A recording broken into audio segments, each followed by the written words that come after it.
Right away, I'm just gonna throw it right out there. Master mode is no joke, an actual nightmare.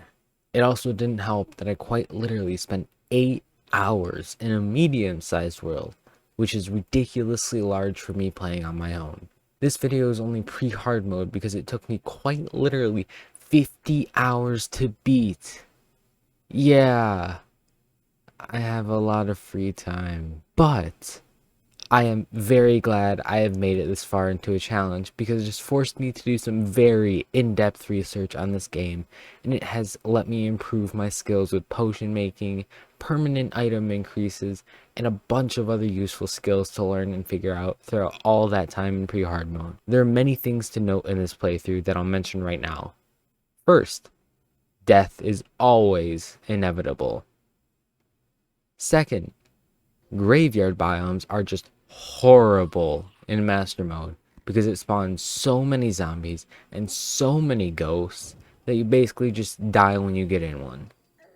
Third, creating a platform for your entire base by terraforming your surroundings is actually a really good idea because especially in master mode, you need to manage your inventory very well.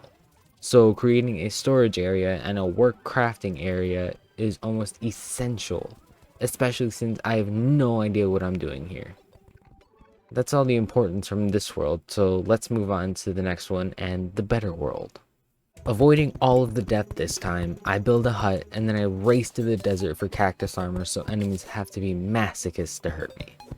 I flatten out the terrain and begin construction on my home base, which is critical to this world like the last one. I set off exploring this dangerous world and come across a living wood tree, which has many chests which I take to use in my base and help to store items I definitely do not want to lose.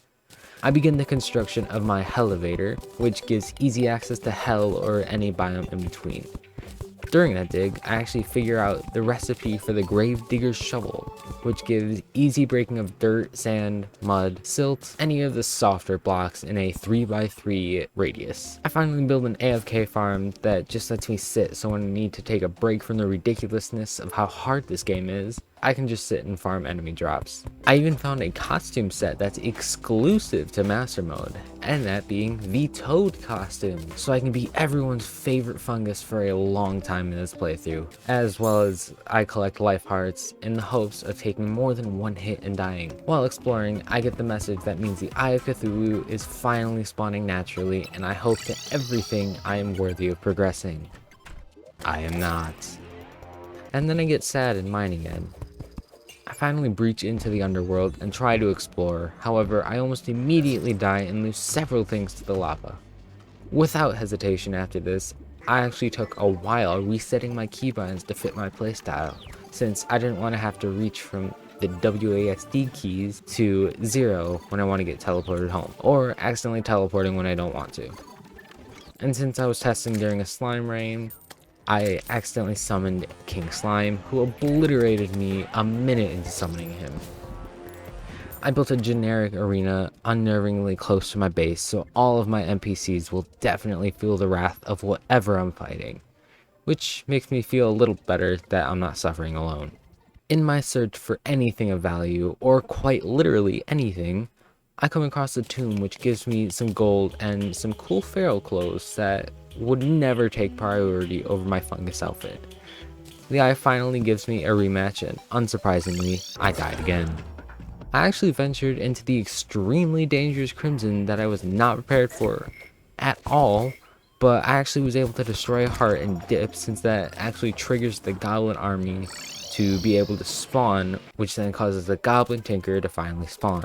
Since the dungeon is actually also in the desert, I build 2 houses for the arms dealer and the nurse to live, and use the pylon to the desert for very easy access to the desert.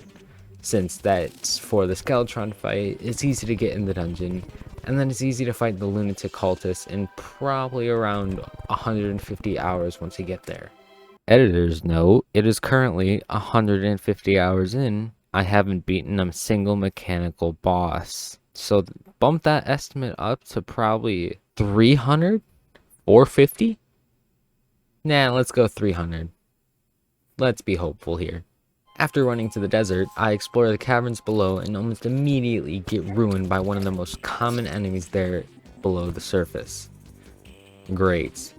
Running back to get my gear, I noticed right below me is a cavern that actually has the golfer NPC in it, which I only found after beating the game in my previous world. After watching him die, I began exploring further and found a swarm of enemies which was miserable to kill. I dig trying to find any source of treasure and soon follow the golfer's way and see him in the afterlife, once I get worked once again.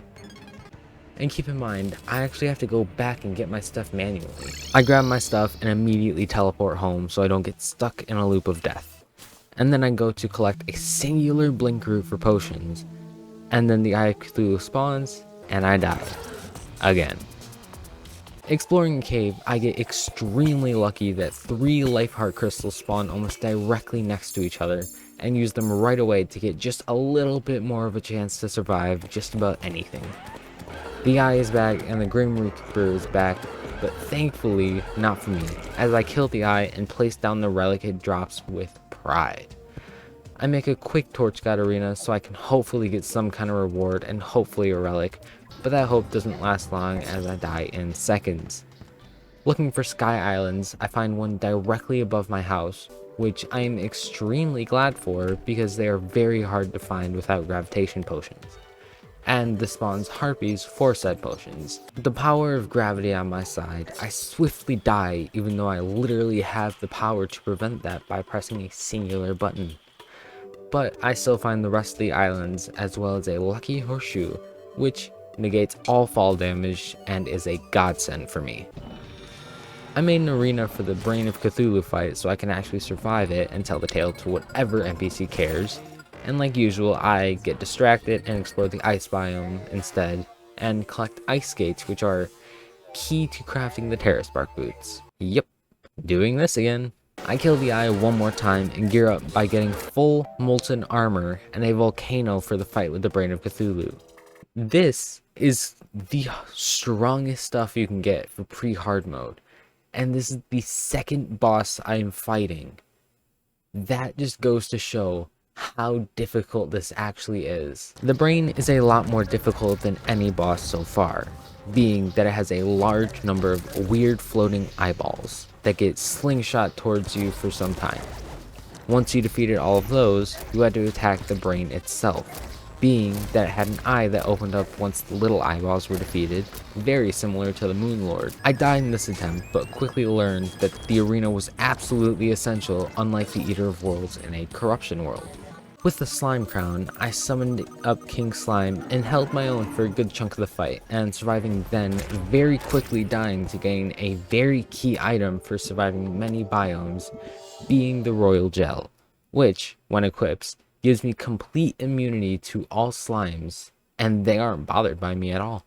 The Brain is still the next fight, and it goes so well that I win the first time coming back to it and get another extremely vital equipable, being the Brain of Confusion, which gives the chance to dodge attacks and then gives a few seconds for increased critical hit chances. Over in the desert, I build a decently sized arena for the Skeletron fight whenever I get strong enough to face him, since I am nowhere near that level if the Brain was a struggle for me.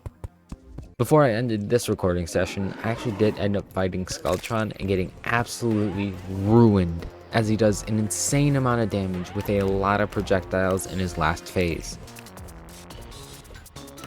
Exploring the underworld was incredibly scary, as everything does a ton of damage, and I always run the risk of losing all of my non-molten items due to them falling in lava. Sad times. Once I got my stuff, a goblin army rolled in, and so I just hid under my lava pit just to survive and make some money, hopefully.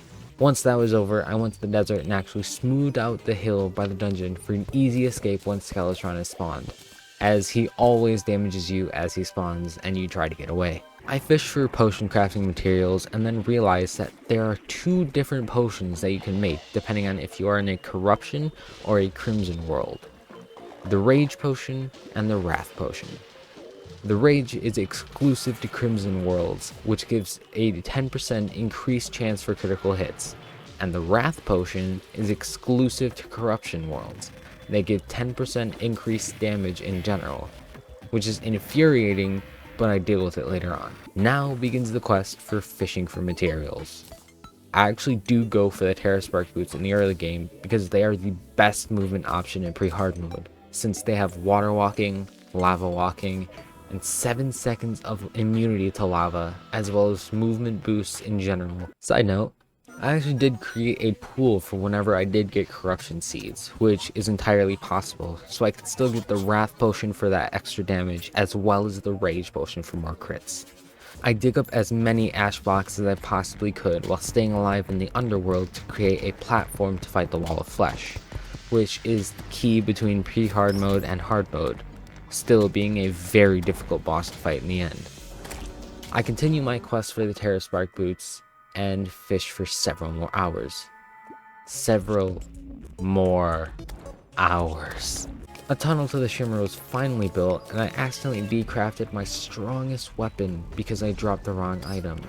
After many hours of failed fishing, I created an artificial surface mushroom biome so Truffle can move in, and so I can have that biome available for the angler and whatever quests he might need for it. Summoning my inner child, I run down to hell and catch butterflies just to throw them right back into the lava to fish with ease. I ended up catching a crate with a lava-proof fishing hook, which allows me to fish in lava no matter what bait I have if it's equipped. Once I collected an obsidian rose from imps, I finally had enough materials to achieve my goal of the Terra Spark boots.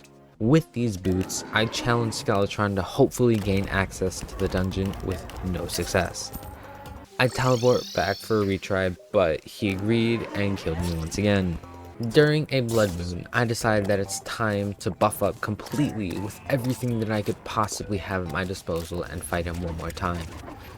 Through sheer luck, I managed to beat him finally and gain access to the dungeon.